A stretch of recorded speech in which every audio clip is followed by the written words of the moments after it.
नमस्कार, मैं मध्य प्रदेश के भोपाल में हूँ। आज हमारे बीच में बीएपी के डूंगरपुर बांसवाड़ा के सांसद राजकुमार रोज जी हैं। मध्य प्रदेश में आज बीएपी का पहला अधिवेशन है। सैलाना से विधायक जी से पहले कुछ देर पहले हमने बातचीत की। मध्य प्रदेश में क्योंकि जयस आदिवासी विचारधारा को लेकर के सामाजिक संगठन काम करता है। गोंडवाना क्षेत्र में गोंडवाना गणतंत्र पार्टी काम करती है। लेकिन बीएपी के क्योंकि रतलाम के सैलाना से विधायक है कमलेश्वर डोडियार जी, जब से बीएपी की क्षेत्र में मध्य प्रदेश में एंट्री हुई है, प्रदेश अध्यक्ष अध्यक्ष और कई जिलों में काफी सक्रियता से लोग काम कर रहे हैं। आज अधिवेशन में जैसा कि हमने देखा, कई सारे पूरे मध्य प्रदेश के सामाजिक कार्यकर्ता जो इस विचारधारा से जुड़ना चाहते हैं, समझना चाहते हैं, वो आज यहाँ पर मौजूद हैं। सांसद जी के नेतृत्व में आज ये पूरा कार्यक्रम होगा और हमारे बीच में है। सर, क्या है प्रोग्राम और क्या है अभी की प्लानिंग?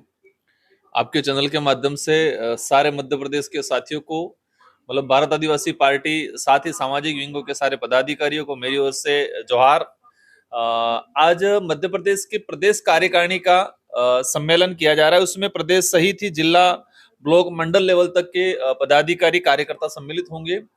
और इसमें बड़ी बात आज ये है कि लगभग सैकड़ों की संख्या में कई पार्टी, अन्य सामाजिक संगठनों के पदाधिकारी भारत आदिवासी पार्टी की सदस्यता ग्रहण करने वाले हैं।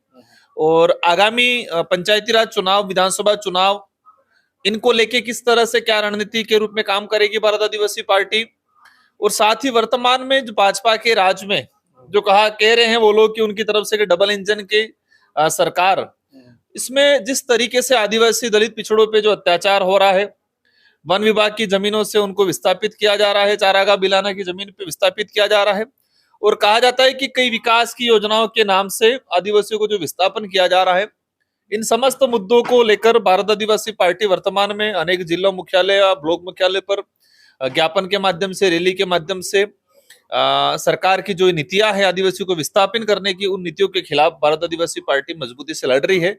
और उसको और कैसे मजबूती से, मतलब मतलब वर्तमान में विपक्ष की भूमिका निभाने का प्रयास आने वाले समय में किस तरह से किया जाएगा, इस रणनीति के साथ आने वाले समय में हम लोग बेहतर तरीके से मध्य प्रदेश में काम करेंगे। और इन्हीं समस्त बातों को लेकर आज प्रदेश कार्यकारिणी, साथ ही समस्त जिला, ब्लॉक लेवल के पदाधिकारी की एक कार्यकर्ता सम्मेलन रखा गया है, और इस सम्मेलन के माध्यम से आगामी समय की रणनीति तय की जाएगी। जिस तरह से एक साल में राजस्थान में राज्य पार्टी का दर्जा प्राप्त हो गई पार्टी, मध्य प्रदेश में क्या कमाल करने की गुंजाइश?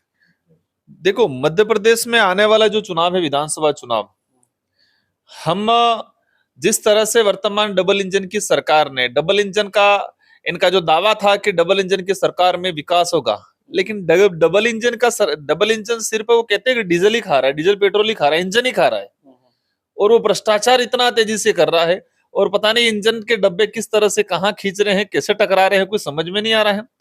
सिर्फ यहाँ पर आदिवासी दलित पिछड़ों के साथ अत्याचार हो रहा है, एट्रोसिटी बहुत ज्यादा बड़ी हुई है, जमीनें बहुत सारा हड़पी गई है, और रिजर्वेशन पॉलिसी भी तरीके से इस मध्य प्रदेश में लागू नहीं की जा रही है। वर्तमान सरकार ने निजीकरण पे ज्यादा फोकस किया है, और निजीकरण में स्वाभाविक है जो पद हो रहे हैं वहां पर रिजर्वेशन की कोई पॉलिसी नहीं है। तो इन नीतियों के खिलाफ, और वो नीतियां असंवैधानिक रूप से हैं, और इन असंवैधानिक रूप से जारी हुई नीतियों के खिलाफ भारत आदिवासी पार्टी मजबूती से लड़ेगी।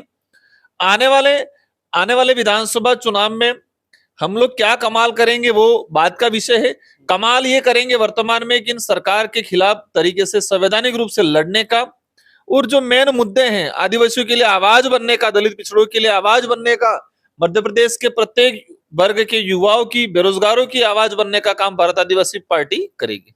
झारखंड का दौरा था आपका, क्या ये पार्टी पूरे देश लेवल पे काम करने का मानस बना रही है? देखो, हम लोग पूरे देश लेवल पे आदिवासी समुदाय के साथ ही अन्य समुदाय जो गरीब तबके से आ रहा है, उन सभी लोगों के लिए, क्योंकि देश में देखा गया है कि दो नेशनल पार्टियां हैं, और वर्तमान में भाजपा का अधिकतर जगह सरकार है, और जिस तरह से सेंट्रल हो या राज्य हो जो पॉलिसी ला रहे हैं, इसमें कहीं न कहीं लोगों को ठगा जा रहा है, और उनकी जो वेदना है सुनी नहीं जा रही है। आज एक आदिवासी परिवार का व्यक्ति किसी थाने में मुकदमा दर्ज कराने जा रहा है, उसके साथ अगर गलत हुआ है तो मुकदमा भी दर्ज नहीं हो रहा है। आज एक आदिवासी समुदाय का व्यक्ति सरकार की किसी योजना को लेके अगर प्रोसेस के तहत अप्लाई भी करता है, तो उसको समय पे उस योजना का लाभ ही नहीं मिलता है। उल्टा वो थकने के अलावा, पैसे और समय की बर्बादी के अलावा कुछ नहीं मिल पा रहा है। तो सख्त जरूरत है देश के अंदर तीसरे विकल्प की। और वो विकल्प भारत आदिवासी पार्टी के रूप में उभरेगा। धमकी मामले को लेकर के लास्ट सवाल, 1 करोड़ रुपए दे करके जान से मारने को सांसद रोध को एक व्यक्ति था और जिसको गिरफ्तार भी किया गया।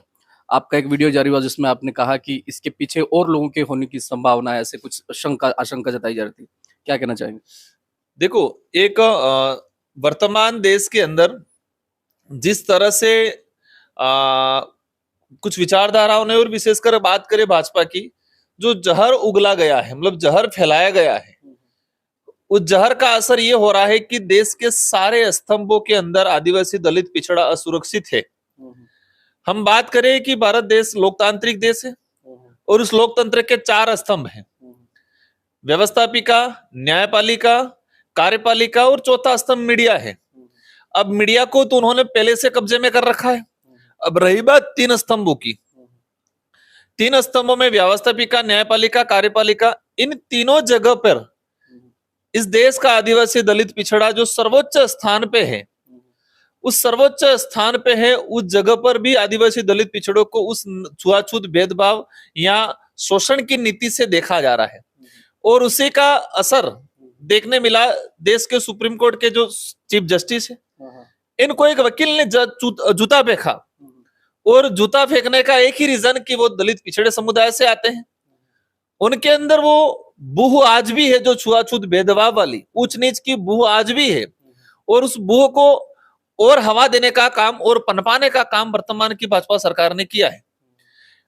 उस व्यक्ति ने जूता फेंका, वो किसी प्रकार का मतलब ये नहीं फील कर रहा है कि मेरे से गलती, वो कह रहा है मैंने कोई गलत नहीं किया। सरकार ने उस पर क्या कार्रवाई की आप देखते हैं। सरकार, वो कहते हैं बुलडोजर की सरकार फेमस हुई थी।